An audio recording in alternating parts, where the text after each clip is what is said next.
So let's discuss what happens if prices rise to consumer surplus in two situations, where the consumer is elastic or responsive to price changes and where the consumer is inelastic or not responsive to price changes. Where do you think the larger welfare loss will be? Well, it might surprise you, but the answer is where the consumer is less responsive.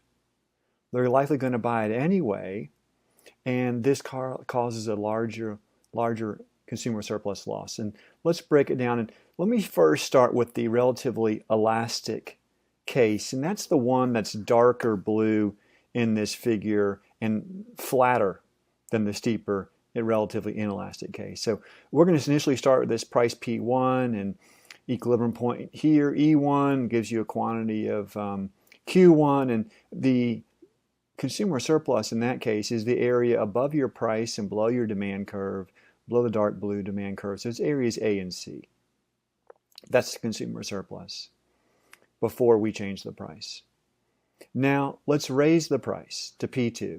If price is P2, then at that P2 we have now Q3 demanded. So it's relative elastic, means a big response in quantity due to that price change. And so where's our consumer surplus now? It's area A is our consumer surplus. So where is the loss in consumer surplus from this price increase when you have a relatively elastic demand? You lose out on this area C. You lose out on C. All right, now we're going to compare that case with the case where the consumer is relatively inelastic, okay, or not responsive to the price change. So here we go. We raise the price to P2, and now we're looking at this steeper light blue curve, and the price is P2.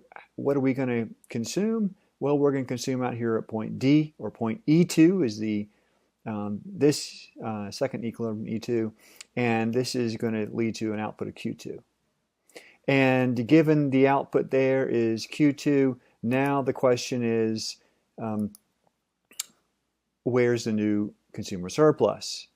Well, it's that area below your demand curve and above your price. So it's this area A and B is your consumer surplus area. So how did it shrink? Well, previously when the price was P1, and the quantity was Q1 under the steeper curve, the area of consumer surplus was A, B, C, and D. All that area above your price, P1, and below this light blue curve. After the higher price, it's now just areas A and B. So how did the consumer surplus shrink? Well, this consumer lost out on C and D. Compared to the relatively elastic case or responsive case, the consumer just lost out on C.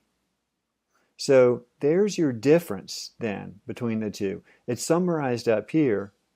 The consumer loses area C when we have the relatively elastic case.